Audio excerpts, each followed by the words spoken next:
This is the second of 6 videos from the Everyday Economy Research event held in June of 2021. What I want to do is sort of expand the story that Florence has told a little bit,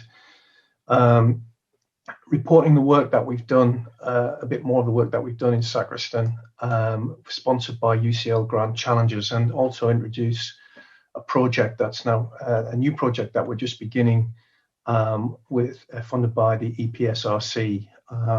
So the work I'm reporting is work jointly done with Lucy and Florence and Demetrius, and also with the Durham Miners Association and Maeve Blackman, who I think is in the meeting today. This is Sacriston. You've already had a picture of it from Florence. I particularly like this one in the recent snow.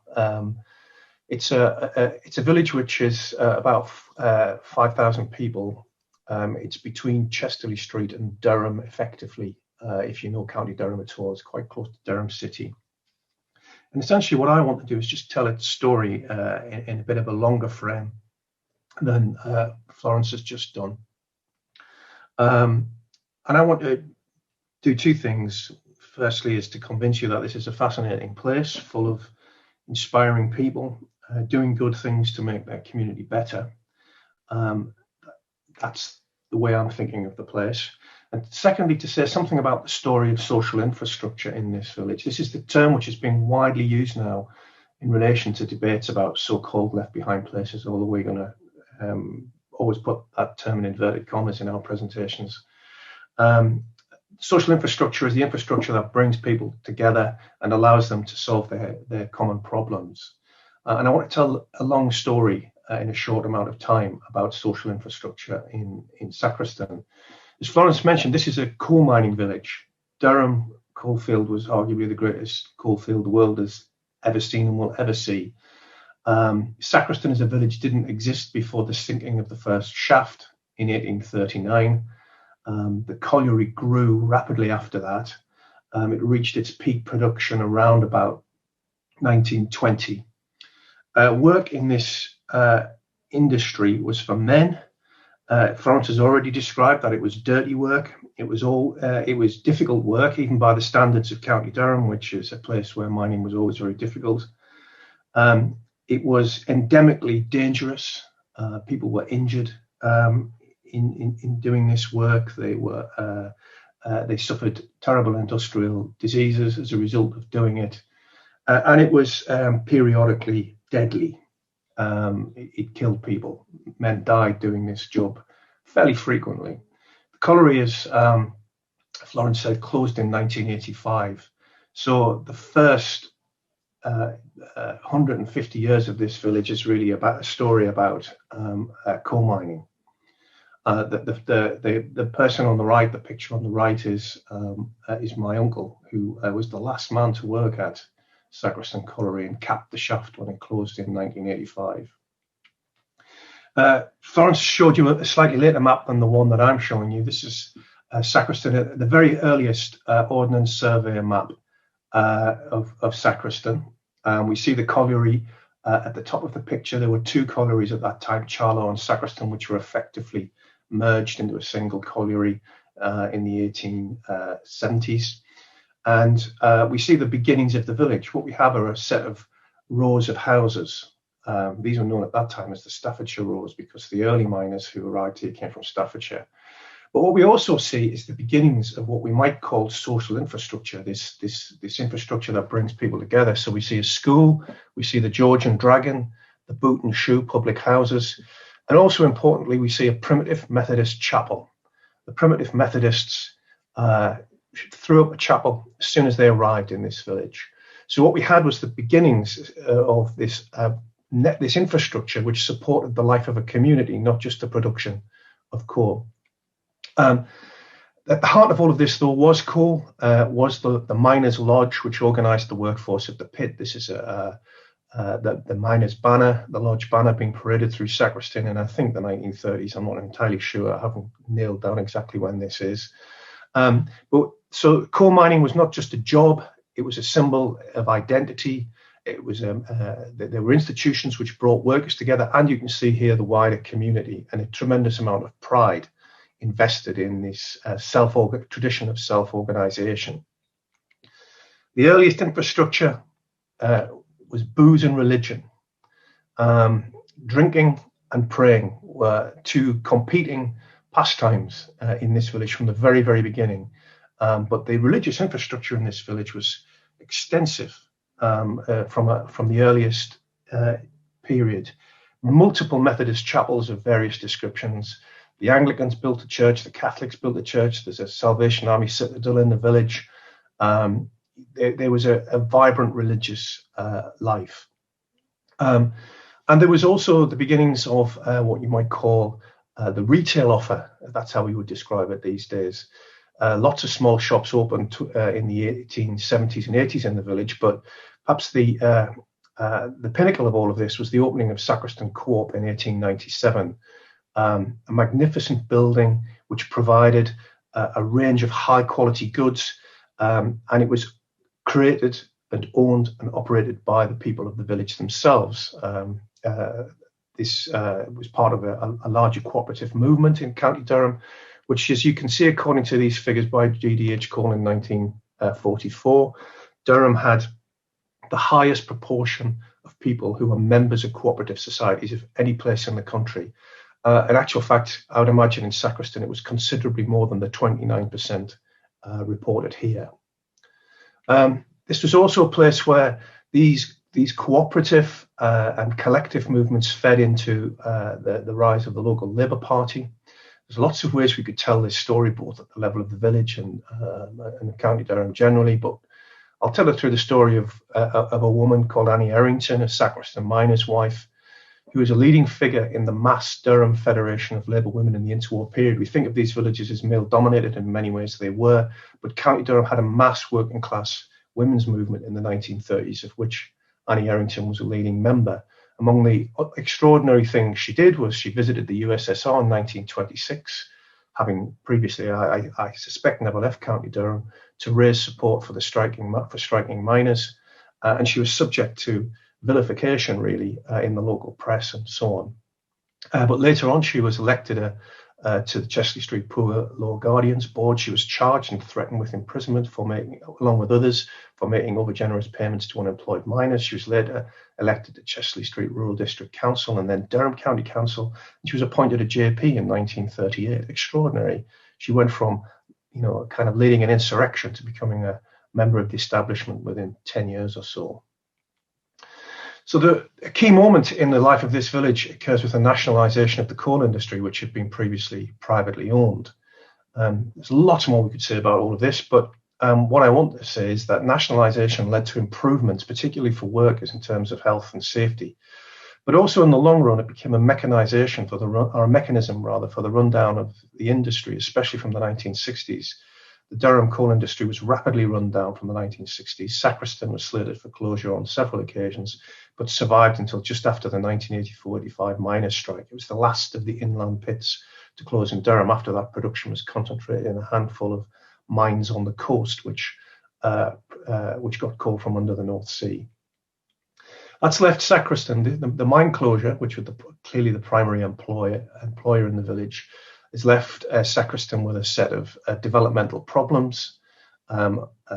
This data which Demetrius produced is indicating some of that. I'm not going to go through it because I haven't got time, but it's indicating Sacriston is a place which has higher levels of deprivation than England as a whole. And some of the effects of this would have been seen in the form of these kinds of images, the closure of the co-op. I'll say more about that in a moment. Closed shops, and this classical article from the Daily Mail from a couple of years ago, 3 years ago now, reporting that a house was for sale for £1 in Sacriston. So these are classical images that you associate with the story of former coal mining villages across the north of England, not just in County Durham. So how has the story of Sacriston been narrated in academic and policy discourse, if you like? Well, it's been subject to deindustrialization. During the 1980s, when the pit closed, In Britain, we talked about the emergence of a north-south divide. Later on, we talked about the regeneration of the cities, what Andy Pike at Newcastle University called city centrism, the idea that all development was occurring in the big cities, and a gap was emerging between the cities and the coalfield areas and other left-behind places. And more recently, this has been translated into a political discussion about the fate of the Red Wall, the way in which traditional Labour voting areas have turned to the Conservatives in recent elections, and before that were prominent in the vote for Brexit. This sense of being left behind having political consequences. Now we have an agenda promoted by the UK government of levelling up. I say an agenda, it's a phrase really, there's not really an agenda, it's a ragbag of ideas such as the introduction of free ports, the relocation of civil service jobs, high street improvements. None of these are particularly new ideas. But what this suggests is that we're short of fresh ideas in how to address the issues in places like Sacriston. But we want to move the discussion beyond left behind places. We don't think this is a particularly helpful term, even though it's the one that's most currently used at the moment. And in order to do this, I think what we believe is that we need deeper, more qualitative understandings of change to inform effective development strategies. And our work in Sacriston, which I think Lucy defined as a deep place study, has involved the use of focus groups with local agencies and local people, some of whom are here today, the oral history that Florence has just reported. And taking all this together and building on what Florence has just said, what we find is, I think, a sense of loss inside the village, a sense that something's been lost in village life. But at the same time, a recognition that there have been complex patterns of change, some of which is welcomed. So the pit, as I've already indicated, provided a focus for village identity and comparatively highly paid employment for men and relative prosperity for the village for a long period. The theme that comes out of what we've discovered so far is the loss of a once vibrant front street, the pub and club closures, and this feeding a sense of decline that Florence talked about. But at the same time, we notice that work, socialisation and childcare were highly gendered in the village. But nevertheless, there were great opportunities for conviviality. Julie talking about, bumping into people, walking down the front street and knowing everybody. I certainly remember when Sacriston was like that, and my grandma knew everybody. Some material gains, consumer goods, better quality housing in certain respects, and certainly new employment opportunities for women in the context of an overall relative decline in living standards. So that's to say, women are out at work, but they're supplementing incomes which would have once been supplied by a single male salary. So there is in the village long-term unemployment, entrenching disengagement, and perhaps a decline in social capital. But what we detect is a very strong sense of belonging and resilience revealed during the pandemic as community groups filled the gaps left by austerity and a shrinking local estate. And this appears in all kinds of ways in the village, and we could talk more about that. But at the same time, not everybody is connected in the village. There's the phenomenon of new estates, which I'll talk about briefly just now. So on the one hand, the traditional identity of the village is expressed by the participation of the community or members of the community in the Durham Miners Gala every year, where the Sacriston banner, a large banner of the Durham Miners Association, is paraded. So that tradition still exists in the village.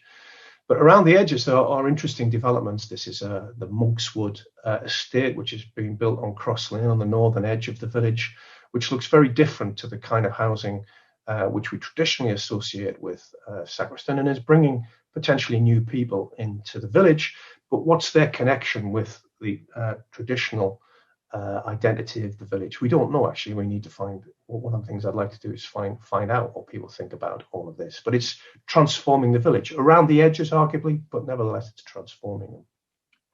So what's our next step? Well, we have now an EPSRC, Engineering Physical Sciences Research Council, to focus on social infrastructure. The story I told earlier is of a village in which the social infrastructure was built by the people in the village themselves. The Northeast writer, Sid Chaplin, himself a former miner, talked about these communities as do-it-yourself communities. Everything of value built in the 19th and early 20th century in these villages was built by the miners, their families, and their organizations themselves. What we see is that currently in the villages, how the COVID-19 pandemic revealed a whole series of problems which were a shock even to the people who have lived in the village for a long time. Food poverty, absence of green spaces, endemic loneliness. I mean, there's lots of green space in Sacriston, but these are the kinds of issues which are revealed by research which is being done on the need for social infrastructure. And tackling these problems is completely absent in the levelling up agenda. It's all about R&D and inward investment and things like that, which won't solve any of these problems. Interestingly, a poll conducted by Sacriston in 2021 suggested places to meet and other community facilities which bring people together is the chief priority in left behind places. And Andy Haldane, the chief economist of the Bank of England, who thinks very deeply about these things, has talked about the need to strengthen the infrastructure that underpins the social sector. So there's a growing body of literature on all of this emerging at the moment, and I think it's very interesting that in the US, the Biden administration is very strongly committed to the rebuilding of social infrastructure in American communities. But what does this mean in practice? Well, in our ongoing work, we want to investigate what a rebuilt social infrastructure might look like, and to explore that question in partnership with agencies in the communities. And Maeve Blackman is leading that aspect of our work. So one interesting development concerns the old co-op, this great symbol of self-organization and self-reliance, which was built in the 1890s and which ended up closed and derelict, is now being reopened. And he's one of the leading figures who's been involved in the campaign to save the co-op and find new uses for it. This is Heather Little, who until recently was a councillor in the village, and I think I saw her name in the list of participants. So Helen and others have led this campaign to recycle the co-op for new uses, and it's this kind of activity which we think is interesting and worthy of further study, and we want to help inform places which help assist people in Sacriston who want to do this kind of work, and inform these sorts of development projects in other villages in County Durham and beyond. If you found this video interesting, please subscribe to our YouTube channel, and don't forget you can find the other videos from this Everyday Economy research event at our website, along with other resources and information.